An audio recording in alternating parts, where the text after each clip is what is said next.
Me, Alexis. I'm talking about this is my disposition video, and as a current student in college and becoming an educational practitioner, I would like to recognize myself and how I need to hold myself with higher standards and to keep myself more focused and like on track with all 8 dispositions. Let's see. So I will for one of the first things that I plan on doing is I will plan on making instructions and assessments by creating my lesson plans with all the multiple learning strategies, such as the kinesthetic, which I am personally a kinesthetic and a visual learner, and an auditory.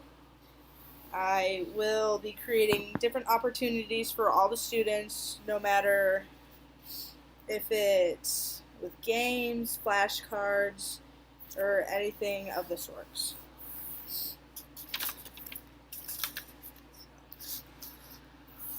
The next key into my future success as an educational practitioner is to understand and develop the adaptation of practice, which everyone should know is that everyone and all students can learn. And I actually do believe that because when I was probably in 2nd grade, I was unable to learn math to help for my life. I didn't know how to do it, and I didn't get the help that I needed. And I will do this by understanding how all the students learn and trying to remember my hardest and my best to get them to understand and know where I'm coming from when I'm teaching the content that they need to know to pass the next grade level. As an educational practitioner, I will take the time to reflect on my teaching, student understanding, and the student feedback in order to make myself a better teacher, I should say. And I will also meet and collaborate with all my other colleagues because I like getting feedback, even if it's negative or positive, because it makes me a better person no matter how I work. Like I can um, I can work harder and work better like at math. I have to do a lot more work than I normally have to, and I will have coaches or teachers, tutors, even my parents tell me what's good and what's bad to get it done and over with so I can move on to the next, I guess, level. And I will also create better and more efficient lesson plans and activities for my students so they get and so they can grab a hold of the content and not have to so I don't have to reteach it each and every other day, so it's not same stuff different day. So as a representative of my school corporation and myself, I will have executed the utmost professionalism that I can handle or give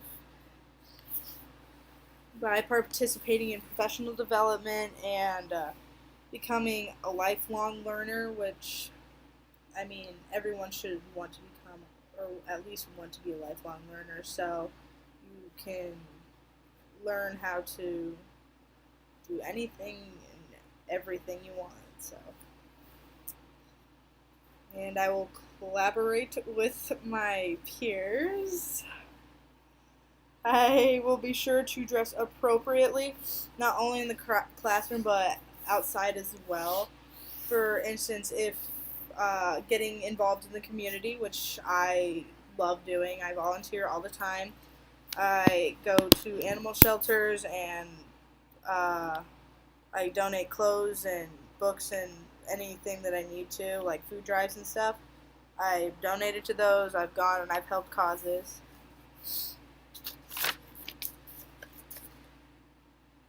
And the last thing that I want to talk about is as being as being a proficient educational practitioner, I need to know my knowledge and content very well. So I will be sure to study the new material that all my students need to learn by the end of the school year so they can move to the next grade level.